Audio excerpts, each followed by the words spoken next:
Netflix पर हाल ही में आई web series IC-814 the Kandahar hijack सुर्खियों में बनी हुई है। ये वेब सीरीज साल 1999 में इंडियन एयरलाइंस की फ्लाइट IC-814 की हाईजैकिंग पर बेस्ड है। वेब सीरीज में दिखाया गया है कि किस तरीके से उस समय अटल बिहारी वाजपेयी की सरकार को आतंकियों की मांग माननी पड़ी थी। आतंकियों की मांग थी कि यात्रियों के बदले 3 खूंखार टेररिस्ट को रिहा करना पड़ा था। उस वक्त खुफिया एजेंसी रॉ के चीफ रहे AS दुलत ने अपनी autobiography life in the shadows में पूरी घटना को बयान किया है। उन्होंने लिखा है कि आतंकियों को रिहा करने का फैसला उस समय लिया गया सबसे खराब फैसला था, लेकिन दूसरी तरफ 160 नागरिकों की जान दांव पर लगी थी। उस समय के विदेश मंत्री जसवंत सिंह बार बार दोहरा रहे थे कि वो किसी कीमत पर यात्रियों की जान बचाना चाहेंगे, चाहे उन्हें कुछ भी करना पड़े, जिसके बाद प्रधानमंत्री अटल बिहारी वाजपेयी को भी मांग माननी पड़ी। वहीं AS दुलत ने अपनी किताब में लिखा है कि उस वक्त हर किसी की राय अलग थी। लाल कृष्ण आडवाणी ने खुलकर कभी नहीं बोला, लेकिन वो आतंकियों से बातचीत के साथ खिलाफ थे। वहीं आडवाणी के करीबी अजीत डोभाल की भी यही राय थी, क्योंकि डोभाल ऐसी स्थिति में फंस गए थे, इसलिए वो जल्द से जल्द समस्या का हल निकालना चाहते थे।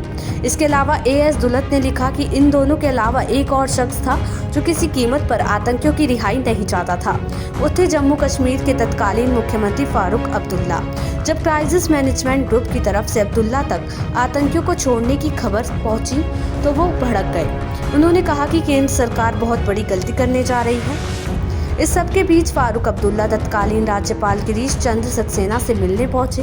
वो इतने गुस्से में थे कि इस्तीफा देना चाहते थे, लेकिन राज्यपाल ने उन्हें किसी तरह समझा बुझाकर शांत कर दिया। दुलत लिखते हैं कि आतंकियों को रिहा करने में 8 दिन लग गए। ये काफी दुख भरा सच है कि भारत सरकार ने इस मामले पर फैसला लेने में बहुत लंबा वक्त लिया, लेकिन उस वक्त स्थिति ऐसी थी कि उन्हें और कोई विकल्प नहीं नजर आ रहा था। दुलत लिखते हैं कि विदेश मंत्री के तौर पर उन दिनों जसवंत सिंह बहुत अकेले थे, कोई उनकी सुन ही नहीं रहा था। उन्होंने अमेरिका से लेकर ब्रिटेन तक से बात करनी चाहिए और सबसे आखिर में तालिबान के विदेश मंत्री से भी, लेकिन किसी ने उनकी नहीं सुनी। जब ये तय हो गया कि बंधकों को रिहा किया जाएगा तो जसवंत सिंह ने फौरन प्रधानमंत्री अटल बिहारी वाजपेयी से कहा, अटल जी क्या मैं साथ में चला जाऊं, क्योंकि वो सारा भार अपने कंधों पर लेना चाहते थे। हाईजैकर्स ने शुरू में 100 आतंकियों को रिहा करने की मांग की थी और एक लिस्ट भी सौंपी। नेगोशिएशन के बीच ये संख्या पहले 75 पर आई और अंत में 3 आतंकियों को रिहा करना पड़ा। जैश-ए-मोहम्मद चीफ मौलाना मसूद अजहर, अहमद जरगर और शेख अहमद उमर को लेकर जसवंत सिंह खुद कंधार गए। देश दुनिया की ऐसी ही तमाम खबरों के लिए देखते रहें समय डिजिटल।